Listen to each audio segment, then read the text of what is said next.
Three orphaned twin girls met a millionaire CEO at their mother's grave. What they say breaks his heart. The chilly wind howled through the empty cemetery, rattling the withered leaves along the cracked stone paths. Noah Bennett stood alone beside his wife's grave, the heavy weight of loss pressing down on his chest like it did every month when he came here. His tailored black coat offered little protection against the cold, but he barely noticed. His hand, trembling slightly, rested atop the marble headstone, tracing the name Emily Bennett, with the reverence of a man still haunted by guilt. The world outside these gates saw him as untouchable, the brilliant CEO of Bennett Technologies, a man who commanded boardrooms with a glance and built empires with his ideas. But here, Noah was just a grieving husband, a man who had everything yet somehow lost the one thing he couldn't replace. He was about to leave when he noticed them. Three little girls, huddled together near a grave not far from Emily's.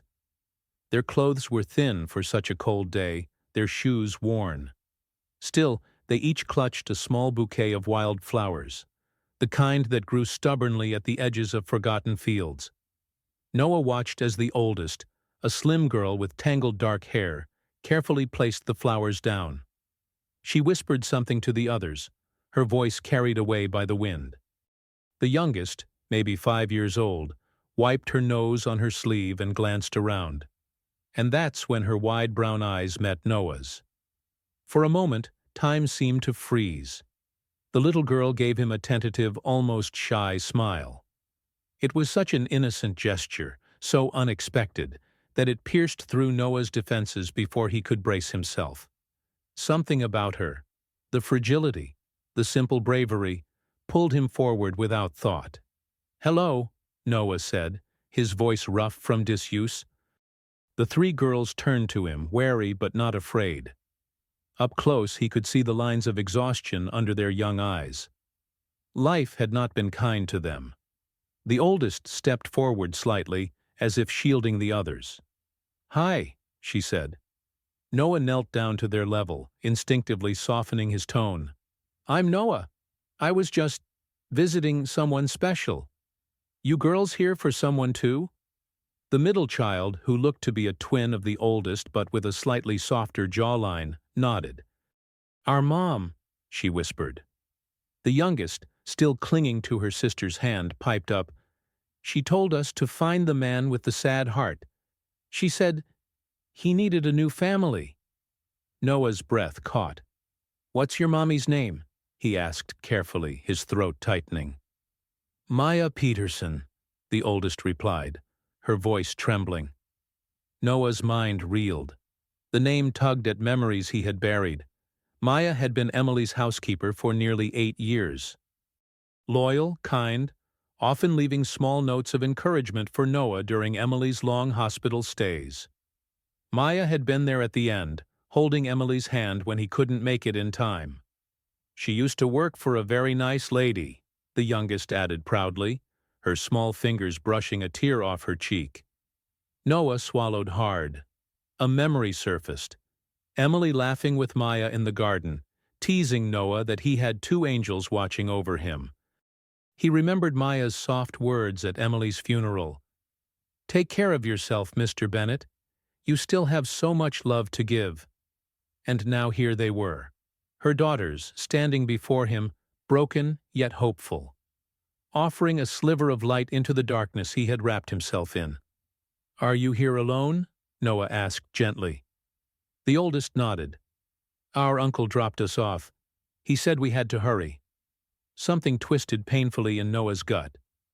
No child should be left alone in a cemetery, especially not 3 grieving girls. Without thinking, he offered his hand. "Come on, let's get you somewhere warm." They hesitated, exchanging glances. Then, as if they had made a silent decision, they each slipped their small hands into his. As he led them out of the cemetery, the world around him seemed to shift. The relentless ache inside his chest stirred, not with sorrow this time, but with something new, a fragile, terrifying hope. The small diner on the corner of Willow Creek Street buzzed with the low hum of conversation and clinking cutlery. It was the kind of place where old locals gathered every morning, and the scent of brewed coffee and fresh pancakes wrapped around you like a familiar blanket. Noah slid into a booth by the window. The girls crowded around him. A waitress, middle-aged, kind-eyed, approached, giving him a curious look but saying nothing about the unusual company. "Hot chocolates for the young ladies," Noah said, his voice steady. "And coffee for me, please." The waitress smiled warmly and bustled off, leaving Noah alone with his unexpected companions. He studied them in the soft light filtering through the window. The oldest twin, Mia, sat upright, her thin fingers nervously picking at the frayed hem of her sweater. Beside her, Chloe, the softer-spoken twin, clutched a tattered stuffed rabbit that had seen better days. Little Grace, the youngest, swung her legs back and forth under the table, humming a tune only she could hear. "So?" Noah started gently. "Do you live with your uncle?"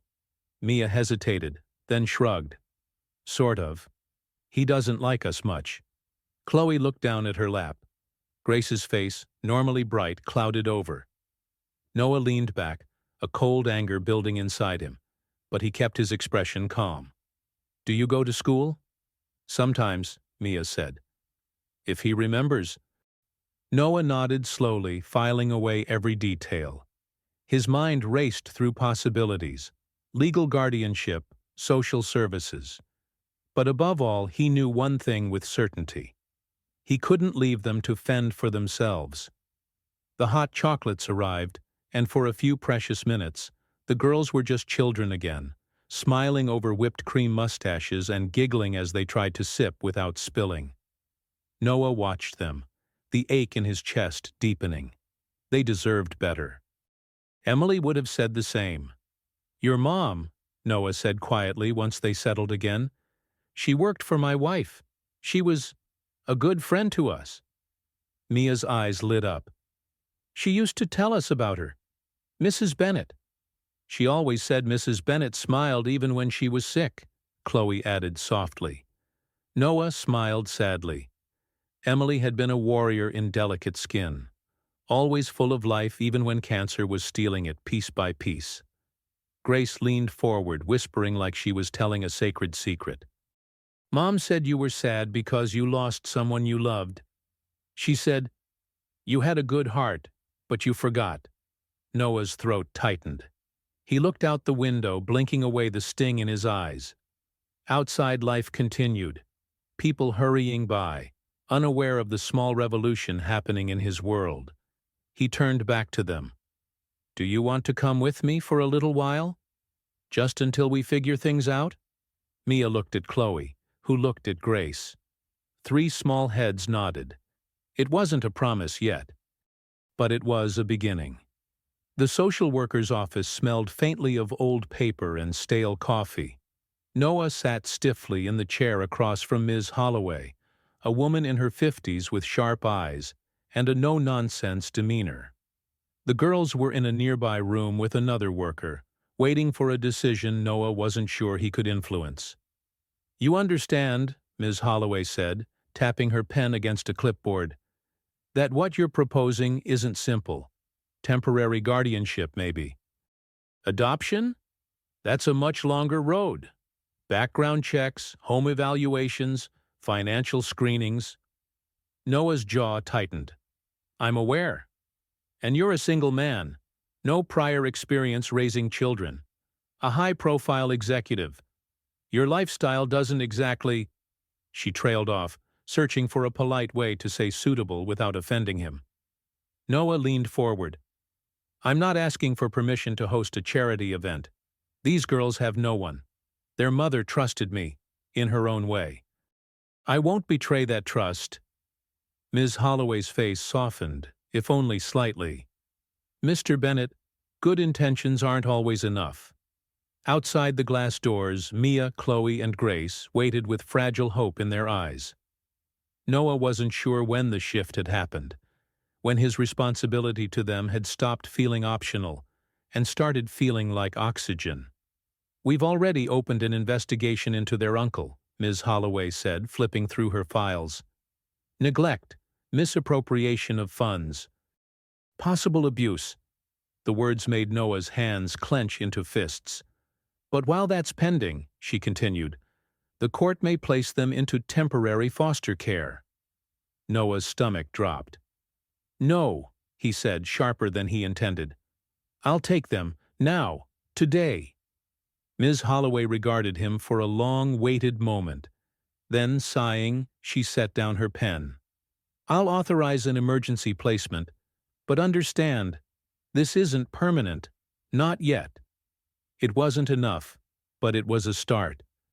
The girls moved into Noah's penthouse overlooking Central Park, a sleek, polished space built for a man who had no one to share it with. Now, the sterile perfection was slowly unraveling under the chaotic, beautiful mess of childhood. Crayon drawings appeared on the fridge. Scattered sneakers cluttered the pristine foyer. Laughter echoed off marble floors that had never known anything but silence. Still, it wasn't easy. Mia was fiercely independent, unwilling to accept help even when she needed it. Chloe flinched every time a door slammed too loudly. Grace clung to Noah's side like a shadow, terrified he might vanish if she let go. Noah, for his part, felt utterly out of his depth. One night after a particularly rough dinner where Chloe refused to eat and Grace cried over a broken doll, Noah collapsed onto the couch with his head in his hands. Emily would have known what to do, he thought bitterly. She would have known how to fix this. But Emily wasn't here. It was just him. And he couldn't fail them. The legal battle began quietly but grew brutal fast. Their uncle, Rick Peterson, surfaced once news spread that the girls were living with Noah Bennett. The Noah Bennett.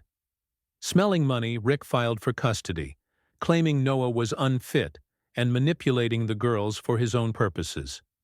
Tabloids caught wind of the story. Photos of Noah with the girls splashed across headlines. "Billionaire CEO's secret family? Bennett's orphan gamble," Ms. Holloway called almost daily with updates and warnings. Noah's legal team prepared defenses, background checks, character witnesses. And through it all, the girls held on to him. And to each other. One night, while tucking Grace into bed, she looked up at him with solemn eyes.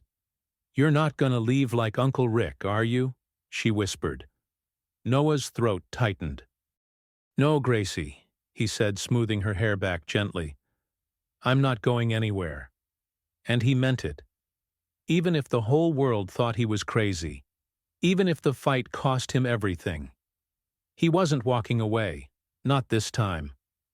The court hearing was scheduled for less than 2 weeks away, and Noah felt the weight of every passing day. He was not only fighting for custody, but battling the deep-seated fear stitched into the hearts of 3 broken girls. At home, the once pristine penthouse had transformed. Crayon drawings crowded the fridge. Shoes and backpacks cluttered the hallway. It looked like a home. Imperfect, chaotic, alive. Yet underneath, tension simmered. Mia withdrew further each day, hiding behind books and sketch pads. She stayed up late, scribbling floor plans for imaginary houses, ones filled with secret rooms and endless hiding places. It wasn't hard for Noah to see what she was designing, a world where she could control who left and who stayed. Chloe, more sensitive, grew fearful of sudden noises. The buzz of Noah's phone, the slamming of a door, even the elevator ding sent her flinching. Once, after an unexpected thunderstorm, she curled up beneath the kitchen table, trembling. Grace, the youngest, clung to Noah as if he might evaporate if she let go. Her stuffed rabbit, once an accessory, now rarely left her arms. She slept with it clutched tightly to her chest, even during short naps on the couch.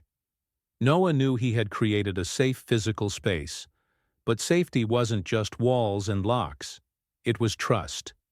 And these girls had learned that trust could be a dangerous gamble. One evening, he invited an old friend, Daniel Reyes, to dinner.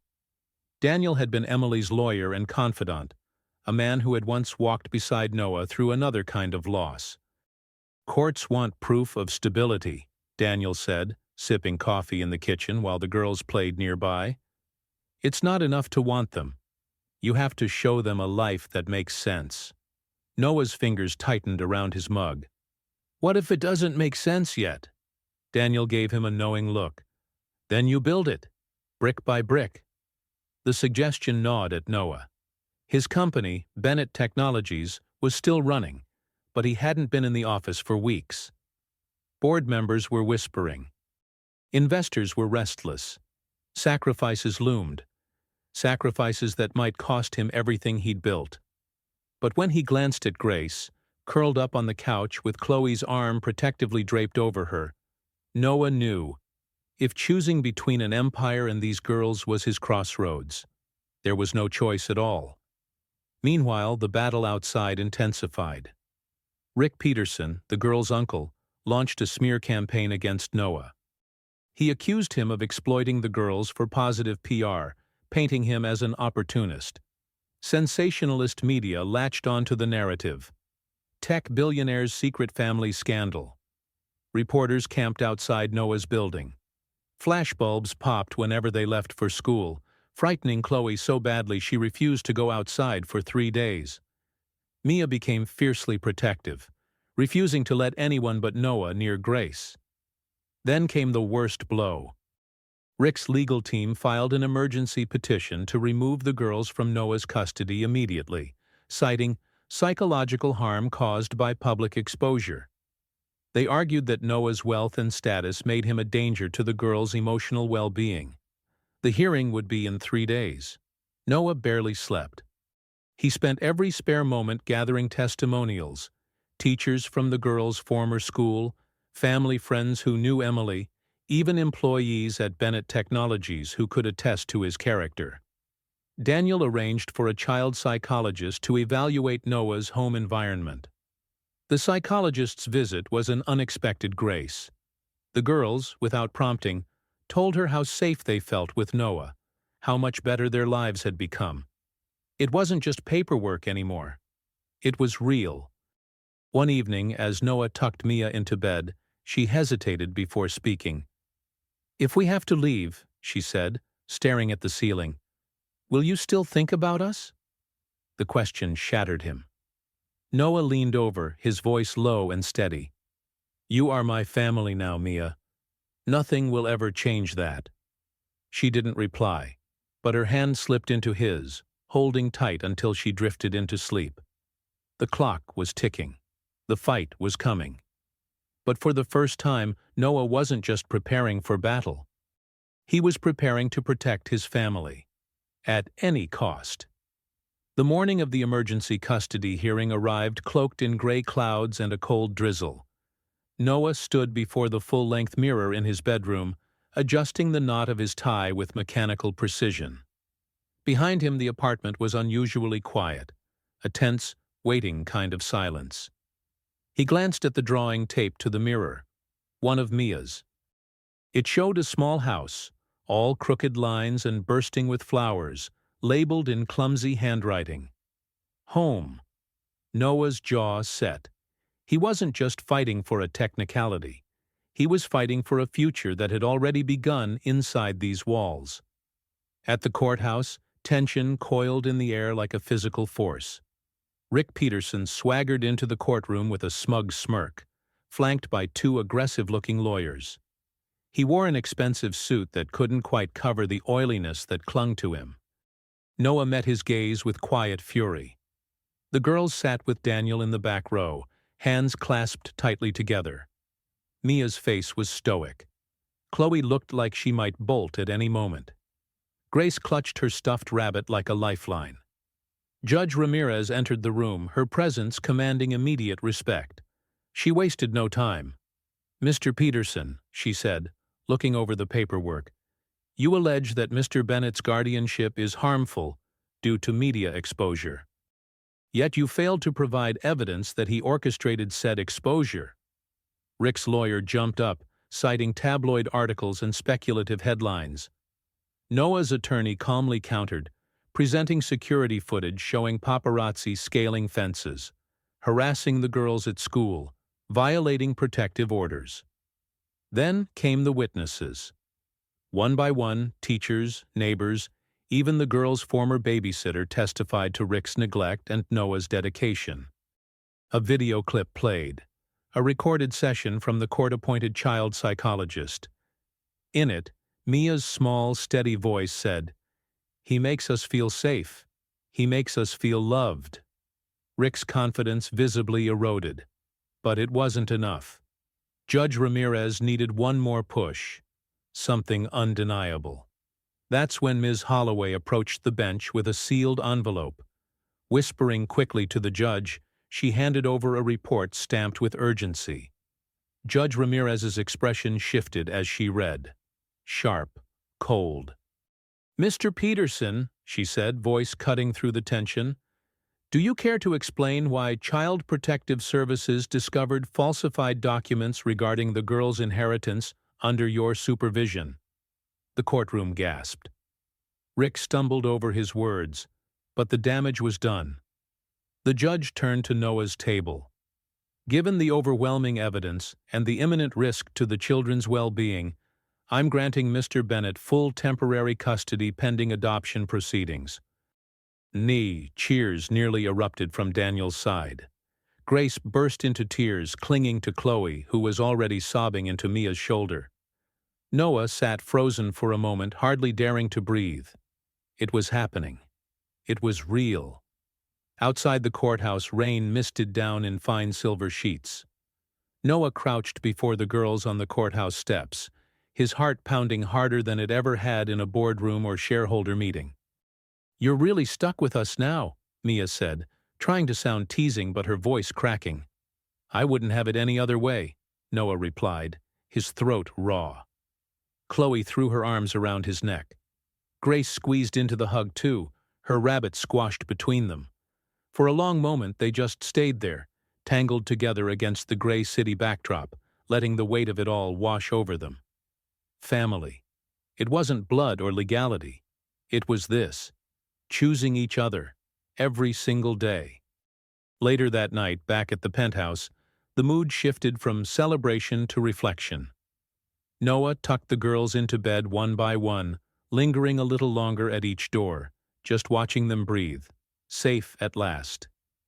In his study, he found an envelope on his desk. No stamp, no address.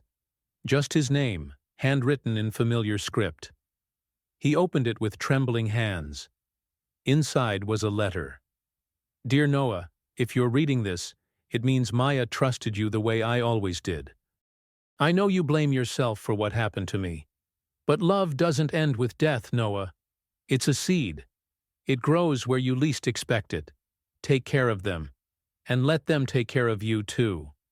With all my heart, Emily. Noah sat back heavily, the letter slipping from his fingers. A sob wrenched from his chest, messy, broken, and real. Emily had known.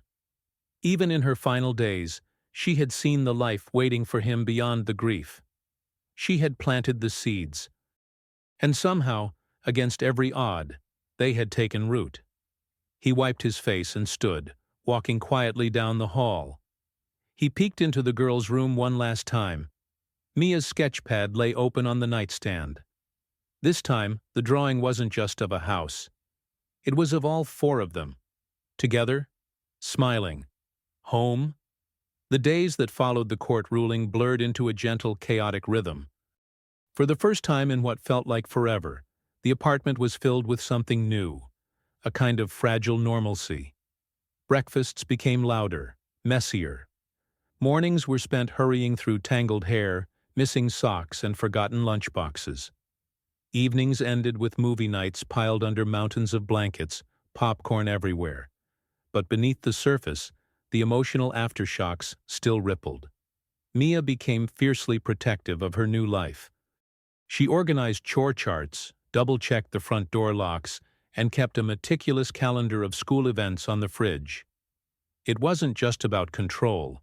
It was her way of securing the future she was terrified could still be taken away.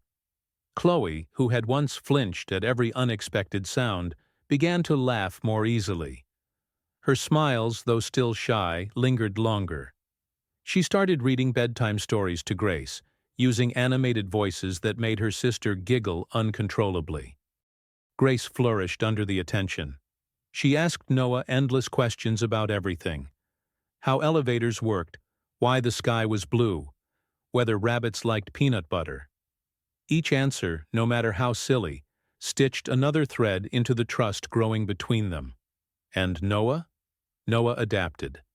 The man who once lived by carefully scheduled meetings and quiet, sterile spaces now found himself stepping over toy trains and navigating pillow forts to reach his laptop.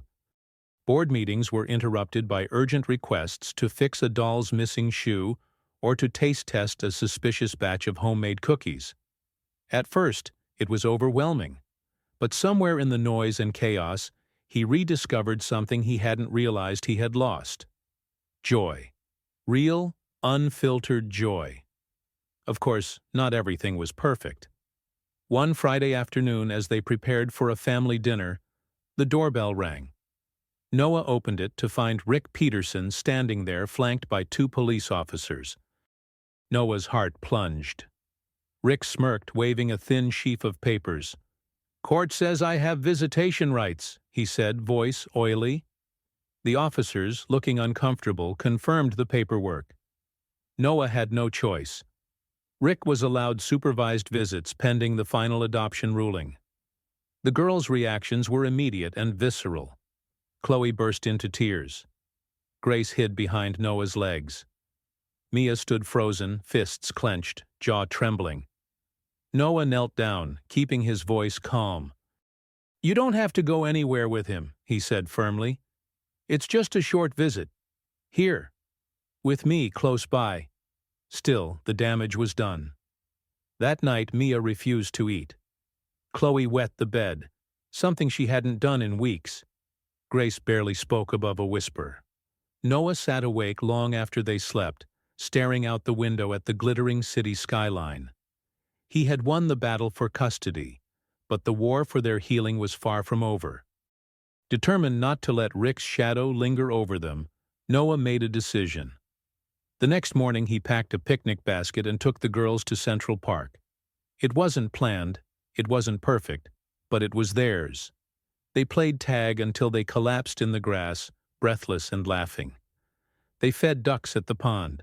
They built clumsy sand castles and wiped melting ice cream from each other's faces. At one point, Grace tugged on Noah's sleeve and pointed at a group of families flying kites. "Can we?" she asked, eyes wide with hope. Noah smiled. "We can do anything you want." Minutes later, he was running across the field, a bright red kite soaring high above him, the girls shrieking with laughter as they chased him. Rick's visit faded like a bad dream. In its place, new memories took root. Memories of love, of resilience, of choosing to move forward, together. Spring crept slowly over New York, melting the last stubborn patches of snow and coaxing tiny buds from the skeletal trees in Central Park. The city awoke with a new vibrancy, and so did Noah's small, chaotic family. Yet growth rarely came without discomfort. The adoption hearing loomed on the horizon, and with it, the final judgment that could officially seal their bond. But paperwork and courtrooms weren't the only battles Noah had to face. There were quieter wars, fought daily within the walls of their home. Mia, once desperate to prove she didn't need anyone, began testing boundaries. Small rebellions surfaced, missed curfews, ignored homework, secret excursions to the park without permission. Each infraction was a challenge, daring Noah to prove he was different, that he wouldn't give up on her like others had. It would have been easy to tighten the rules, to clamp down harder. Instead, Noah did something harder. He listened. When Mia slammed her bedroom door after an argument over missed math assignments, Noah didn't yell. He sat on the floor outside her room, back against the wall, and waited. After nearly an hour, the door creaked open. Mia didn't say anything, just dropped into his lap and buried her face in his shoulder. "I was scared you'd get tired of us," she mumbled. Noah wrapped his arms around her, steady and strong. "That's not possible." And he meant it. Chloe's struggles were different, quieter, but no less real. She hesitated to make friends at school, always watching from the edges, unsure whether she belonged.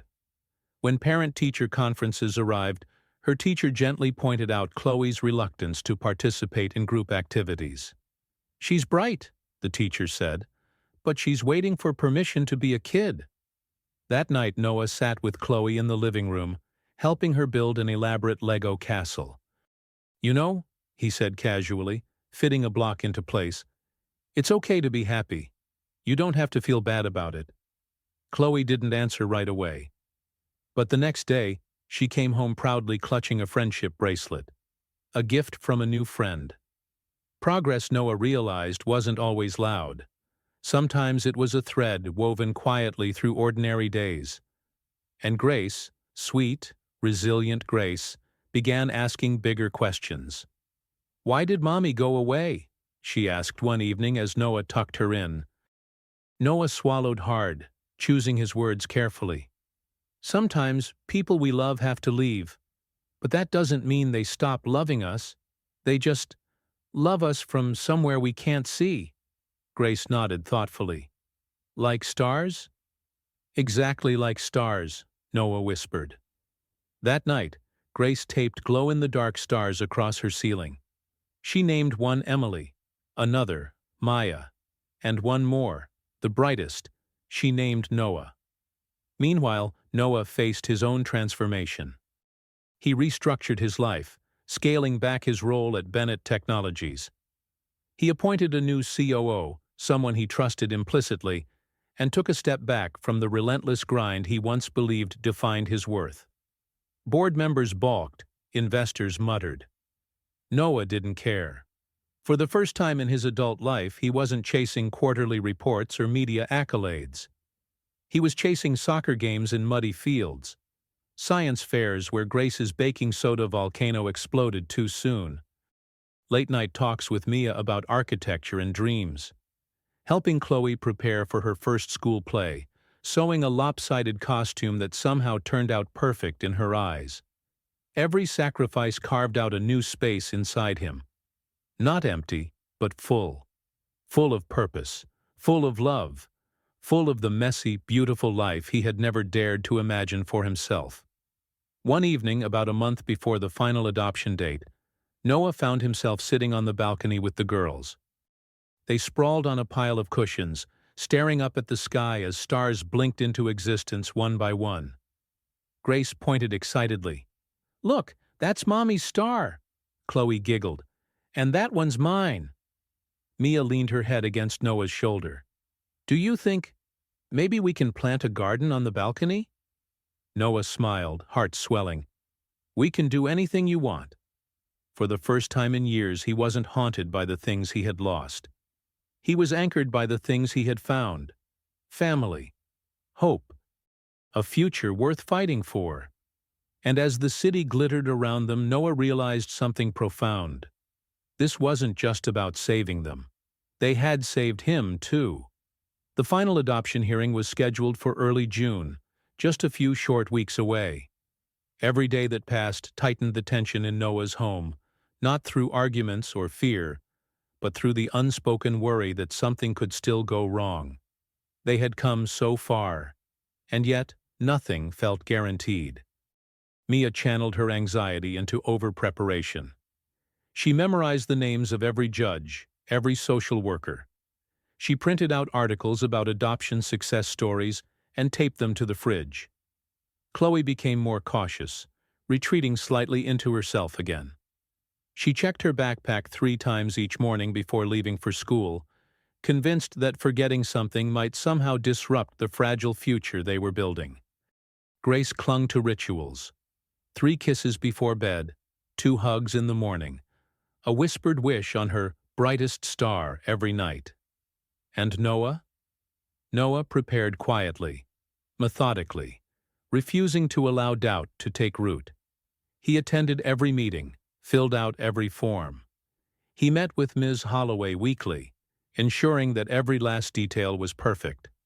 Daniel coached him through courtroom procedures late into the night. But even as he focused on logistics, he never lost sight of what mattered most: being present. Helping Chloe finish her school play costume, letting Mia teach him how to bake lopsided cupcakes, holding Grace's hand a little longer when she hesitated at the crosswalk. He wasn't just fighting for custody. He was proving, day after day, that they were already a family. Rick Peterson, however, refused to disappear quietly. He filed one last desperate motion, claiming emotional manipulation and undue influence on the girls. It was weak, baseless, but it threatened to delay the adoption process. Noah's lawyers moved swiftly to crush the motion, gathering affidavits, video testimonies, and psychological evaluations that reinforced the stability and happiness of the home Noah had built. Still, the uncertainty gnawed at all of them. One evening, after a long day of meetings and calls, Noah found Mia sitting on the floor of her room clutching a worn envelope. "What's that?" he asked gently. She hesitated, then handed it over. Inside was a letter, written by her mother before she died. "My beautiful girls, if you ever find someone who makes you feel safe, who makes you laugh again, hold on to them. It doesn't matter if they're rich or poor, young or old. Family isn't what you're born into, it's what you choose. And you deserve to be chosen every single day." Noah folded the letter carefully, voice thick. "She was right, you know." Mia looked up at him, tears brimming. "Do you think she'd be proud of us?" Noah pulled her into a hug. "She would be proud of you. So am I." As the hearing date approached, the girls began to prepare their own surprise. Under Daniel's guidance, they crafted personal letters to the judge.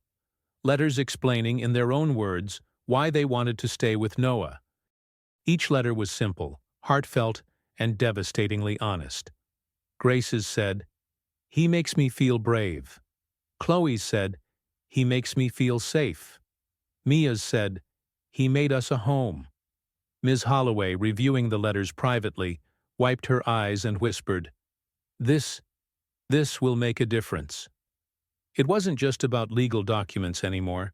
It was about undeniable truth, about a family built not by blood but by love, trust, and the stubborn refusal to give up. The night before the hearing, Noah gathered the girls on the balcony under the wide-open sky. Stars blinked above them, distant and patient. "Whatever happens tomorrow," he said, voice steady, "you are my family. Always. No judge can change that." Mia took his hand first, then Chloe, then Grace, giggling as she squeezed into the hug. Together they sat in the cool night air, watching the stars, silently daring the universe to try and tear them apart. Tomorrow would bring its battles. But tonight they had already won something far more precious: each other. The courtroom buzzed with low whispers as Noah entered, the girls walking beside him. They wore matching dresses, simple but elegant, and each held a small handmade bracelet they had crafted the night before, threads of different colors woven together. "Family colors," Grace had called them. Noah straightened his tie, giving Mia an encouraging nod. She held Chloe's hand tightly, who in turn clung to Grace. They were scared, but they were also ready. So was he. Judge Ramirez presided at the bench, her expression unreadable. She shuffled through the thick stack of case files, occasionally glancing over her glasses at Noah and the girls. Rick Peterson sat at the opposing table, visibly agitated. His lawyer whispered urgently into his ear, but Rick's fists remained clenched on the table. The proceeding began quickly. Daniel presented the final evidence: glowing evaluations from teachers, therapists, and Ms. Holloway's detailed reports. A video montage played, clips of family outings, school projects, Central Park picnics, moments of ordinary happiness stitched together into something undeniable. Then came the letters. One by one, Judge Ramirez read them aloud. Grace's voice, sweet and trembling. He makes me feel brave. Chloe's shy confession. He makes me feel safe. Mia's steady declaration. He made us a home. Each word hung heavy in the air, settling into the hearts of everyone present. Even Rick shifted uncomfortably, his earlier bravado faltering under the sheer weight of sincerity.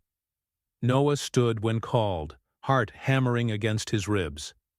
"Mr. Bennett," Judge Ramirez said, her tone measured, "you understand the responsibilities you're asking to take on?" "Yes, Your Honor." "You understand that adoption is permanent, no returns, no do-overs." "Inai." Noah smiled softly, glancing at the girls. "That's exactly what I want." Judge Ramirez nodded once, then turned her attention to Rick.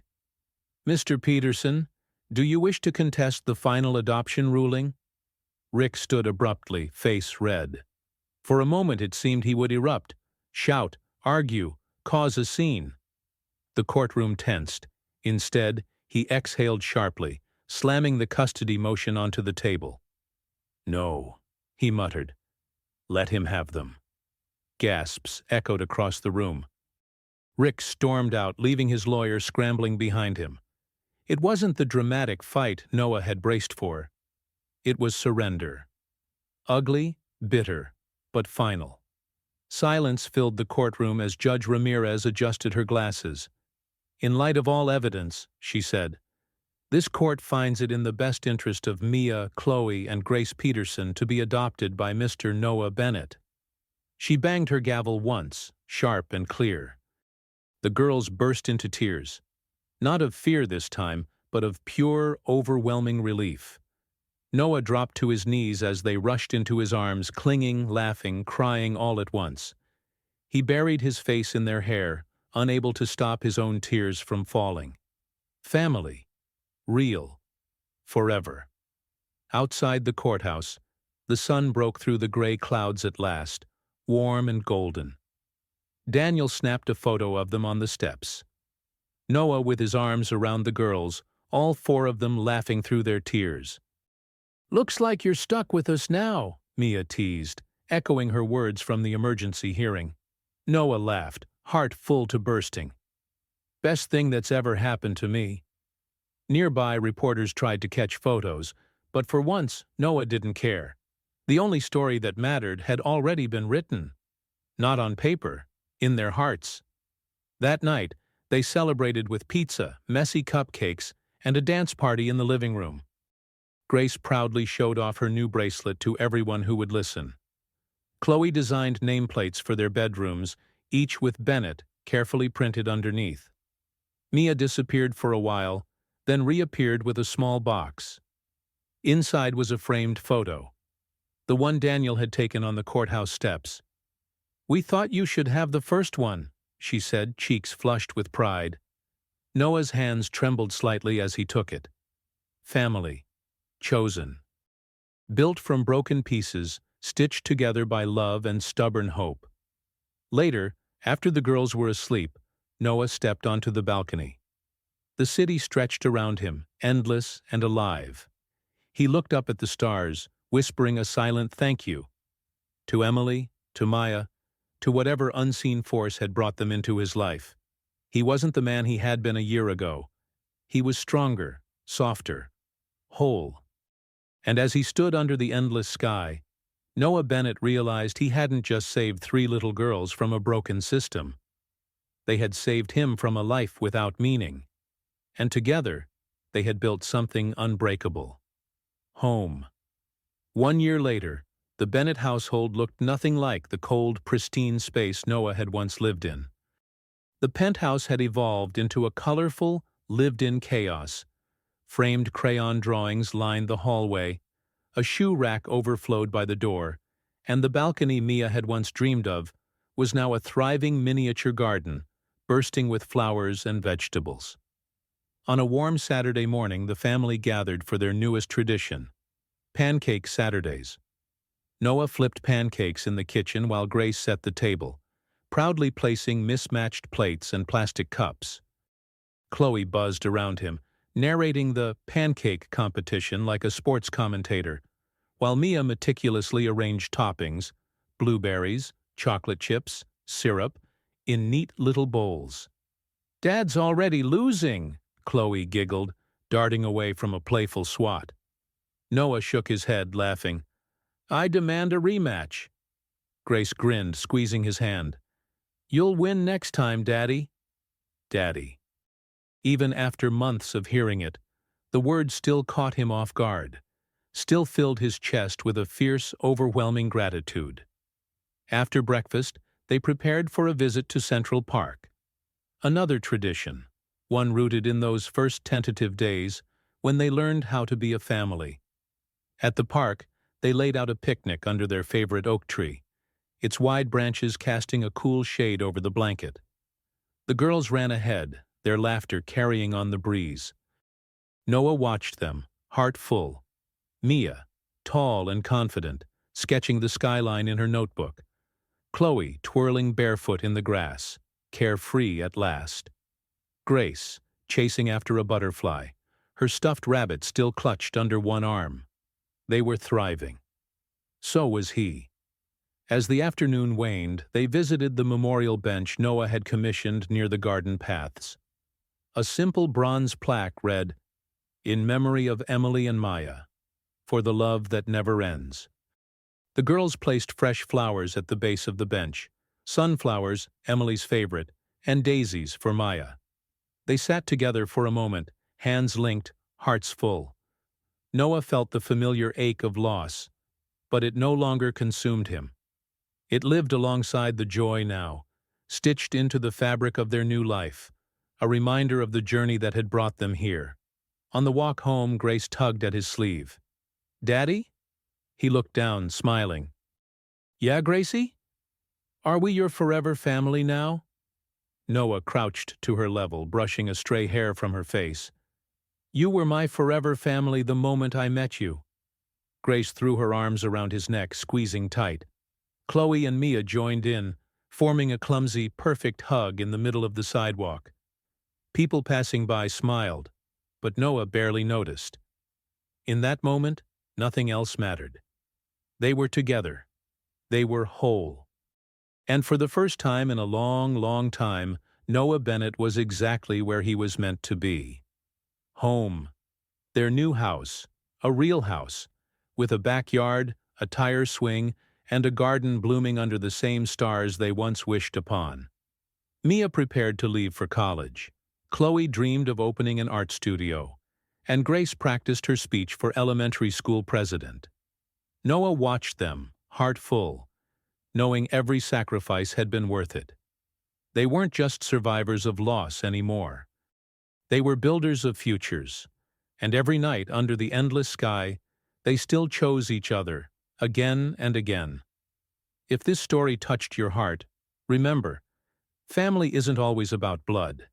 It's about love, choice, and the promises we keep. Take a moment today to appreciate the ones who stand by you, who build your world with patience and kindness. If you believe in the power of second chances and the families we create, share this story with someone who needs a little hope. And if you're still searching for your place in the world, don't give up. Sometimes the most beautiful homes are the ones we build from broken pieces. Together. Thank you for being here.